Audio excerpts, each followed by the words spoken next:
கிறிஸ்துவுக்கு அன்பானவர்களே, கற்றுக் கொடுத்த புதிய நாளுக்காக கர்த்தருடைய நாமத்தை மேம்படுத்துவோம். இந்த கால வேளையில் ஒரு வசனத்தை தியானிக்கலாம்.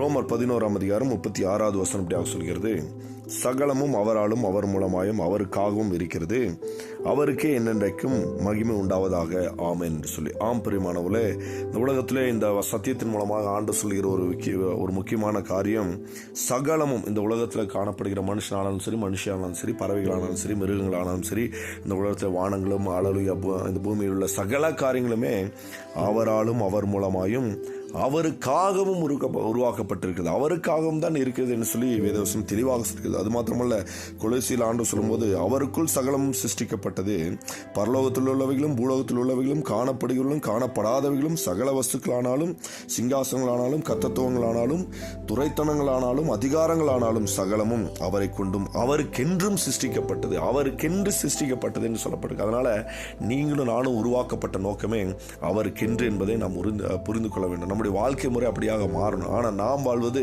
நமக்காக தான் வாழ்கிறோம். நம்முடைய வாழ்க்கைக்காக, நம்முடைய காரியங்களுக்காக, நம்முடைய உயர்வுகளுக்காக, நம்முடைய ஆசீர்வாதங்களுக்காக, இந்த உலகத்தில் சுகபோகமாய் வாழ்வதற்காகவே நாம் ஆண்டவரை நோக்கி பார்க்கிறோம் என்று பார்க்கிறோம். அப்படி இல்லாதபடிக்கு ஆண்டவருக்காக ஒரு வாழ்க்கை வாழ வேண்டும். இயேசு கிறிஸ்து கூட இந்த உலகத்தில் வந்தது பார்த்தீங்கன்னா, அவங்க பிதாவின் சித்தத்தை செய்ய வந்தார். அவருடைய வாழ்க்கை முறை முழுவதுமே பிதா என்ன சொன்னாரோ 33 ஆண்டு காலம் இந்த உலகத்தில் வாழ்ந்தார் என்று பார்க்கிறோம். இந்த 33 ஆண்டு காலமும் கர்த்தர் பிதாவின் சித்தம் என்னவோ அதை செய்து முடித்தார். அவருக்காக அவர் ஒன்றுமே செய்து கொள்ளவில்லை என்பதை நன்றாக நாம் பார்க்க முடியும். அந்த ஒரு வாழ்க்கை முறை தான் நமக்கு முன்பாக அவர் வைத்து போயிருக்கிறார். நாமும் கூட அப்படியாக பிதாவின் சித்தம் செய்ய, ஆண்டவருக்கு பிரியமாய் வாழ, இந்த உலகத்திலே ஆண்டவர் எதற்காக நம்மை பிடித்தாரோ, எதற்காக நம்ம அழைத்தாரோ, எதற்காக இந்த உலகத்தில் வைத்திருக்கிறாரோ அந்த நோக்கத்தை நிறைவேற்றவே நாம் அழைக்கப்பட்டு இருக்கிறோம். ஆனால் அதை நாங்கள் மாற்றிக்கொண்டு நம்முடைய வாழ்க்கையில் மாம்சத்தின்படி நாம் வாழ்வோமானால், மாம்ச இச்சைகளின்படி நாம் வாழ்வோமானால் திருப்தி அடையவே முடியாது. இந்த மாம்சம் என்னைக்குமே திருப்தி அடையாது. இந்த உலக காரியங்கள் என்னைக்குமே நமக்கு திருப்தி தரவே தராது. ஆனால் ஆண்டவருக்காக நாம் வாழும்போது அது ஒரு திருப்தியான ஒரு வாழ்க்கையாக இருக்கும், அது சமாதானமான ஒரு வாழ்க்கையாக இருக்கும். அது மாத்திரமல்ல,